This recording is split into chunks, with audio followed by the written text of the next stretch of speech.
میں ایسے ماحول میں پلی بڑھی جہاں زندگی کسی حسین خواب کی طرح تھی۔ میرے گھر کا ماحول بہت اسلامی تھا۔ میں 4 بھائیوں کی اکلوتی بہن تھی، اس لیے منہ سے ہر بات جو بھی نکلتی تھی فوراً پوری ہو جاتی تھی۔ بابا اور بھائیوں کے لاڈ میں مجھے ہمیشہ ایسا لگتا تھا کہ میں منہ سے جو بھی نکالوں گی زندگی میں ہمیشہ پورا ہوگا، لیکن ایسا نہیں تھا۔ میں جیسے جیسے بڑی ہوتی گئی میرے سارے خواب سب کچھ تبدیل ہوتا گیا۔ ہمارے گھر کے ماحول کی سب تعریف کرتے تھے کہ بہت اسلامی ہے، بہت خاندانی ہے۔ میرے گھر کا ماحول چاہے جتنا بھی سخت تھا، میرے کپڑے پہننے گھومنے پھرنے پر کبھی کسی نے کوئی پابندی نہیں لگائی تھی۔ سب بالکل ٹھیک جا رہا تھا۔ میٹرک کے بعد میں نے ایک نئی فرمائش کر دی کہ مجھے موبائل چاہیے۔ بھائی نے بہت منع کیا لیکن میں نے بابا سے ضد کر کے اپنی یہ ضد بھی منوا لی۔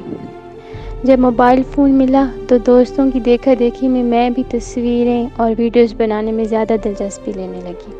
پڑھائی کی طرف تو جیسے توجہ رہی ہی نہیں تھی۔ میں آہستہ آہستہ پڑھائی سے بالکل ہی دور ہوتی گئی۔ سوشل میڈیا پہ بہت سارے لڑکوں کے SMS آتے تھے لیکن مجھے ان چیزوں میں دلچسپی نہیں تھی۔ ایک رات میں لیٹی ہوئی تھی، ایک رات اس لڑکے کا وائس میسیج آیا۔ اس کی آواز میں بہت زیادہ کشش تھی۔ میں نے نہ چاہتے ہوئے بھی اس کے سلام کا جواب دیا۔ اسی طرح آہستہ آہستہ بات آگے بڑھی، جان پہچان ہوئی، جان پہچان کے بعد دوستی ہوئی، دوستی کے بعد ہم نے ایک دوسرے سے شادی کا عہد کر لیا۔ آہستہ آہستہ 1 سال گزرا، دوسرا سال گزرا۔ FSC کے بعد جب میرے پھپھوزاد کا رشتہ آیا تو میں نے صاف منع کر دیا۔ گھر والوں کے پوچھنے پر کتنا اچھا رشتہ کیوں ٹھکرایا تو میں نے کہہ دیا کہ مجھے یہاں شادی نہیں کرنی۔ بابا کے اصرار کرنے پہ میں نے بتایا کہ میں کسی اور کو پسند کرتی ہوں۔ بھائی نے مجھے بہت زیادہ مارا۔ بابا بالکل چپ کر کے بیٹھے رہے۔ جب میں بابا کے سامنے روئی گڑ گڑائی تو انہوں نے کہا کہ ٹھیک ہے، ہم اس سے مل لیتے ہیں۔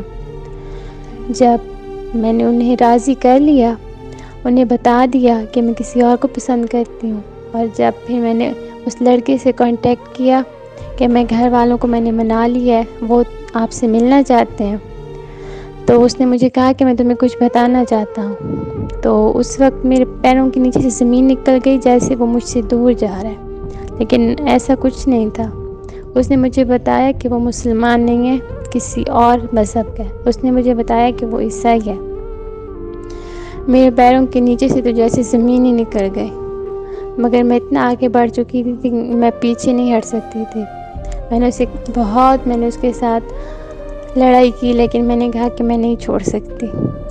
پھر پاپا نے جب ملنے کی زیادہ ضد کی کہ اب لڑکے سے ملنا، تو میں نے انہیں کہا کہ مجھے ایک اور سچ بھی بتانا ہے۔ میں نے انہیں بتایا کہ وہ لڑکا مسلمان نہیں ہے۔ اس بار میرے منہ پہ لگنے والے تھپڑ میرے پاپا کے تھے۔ انہوں نے مجھے بہت مارا اور کہا کہ ہم ہرگز اس گھر میں رشتہ نہیں کریں گے، لیکن میں اپنی ضد پہ اڑی رہی تو گھر والوں نے مجھے کمرے میں بند کر دیا۔ جب مجھے کوئی راستہ نظر نہیں آیا تو میں نے بابا کو بہت سمجھانے کی کوشش کی۔ میں نے اس لڑکے سے بات کی کہ تمہاری اچھی خاصی نوکری ہے، انجینئر ہو، گاڑی ہے، پیسہ ہے، بنگلہ ہے، مجھ سے شادی کر لو، میں گھر سے بھاگ جاتی ہوں، لیکن میں نہیں رہ سکتی۔ تو اس نے مجھے صاف منع کر دیا کہ گھر والوں کو مناؤ۔ مجھے اس بات پہ بہت حیرت ہوئی، لیکن میں پھر بھی چپ رہی۔ ایک رات جب مجھے سارے راستے نظر آنا بند ہو گئے تو میں نے اس لڑکے کو بتائے بغیر میں اپنے گھر سے بھاگ گئی۔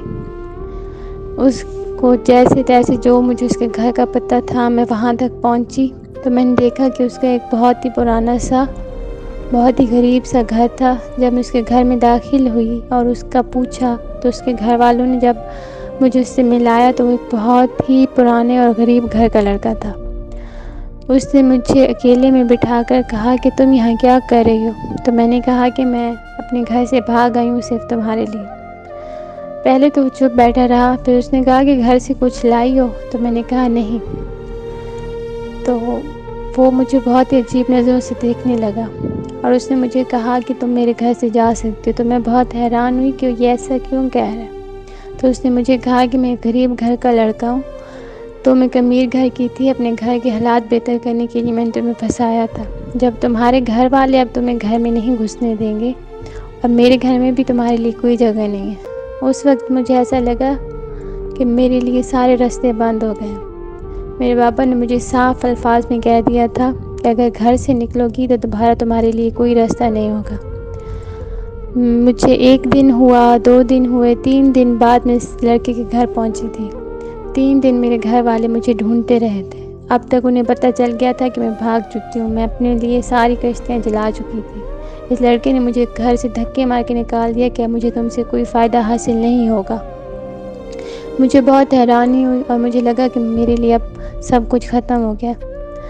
تو میں اپنے گھر کے لیے واپس نکلی تو میرے گھر والوں نے مجھ سے قبول کرنے سے انکار کر دیا کہ 3 دن تم گھر سے غائب تھی تو اب ہم تمہیں کیسے قبول کریں۔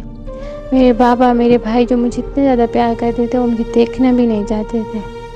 میری بہت منتوں اور سماجتوں کے بعد انہوں نے مجھے گھر میں رکھ تو لیا، لیکن انہوں نے مجھے کہا کہ نہ تم پڑھ سکتی ہو، نہ ہی کچھ کر سکتی ہو، اور تمہاری شادی وہیں ہوگی جہاں ہم چاہیں گے۔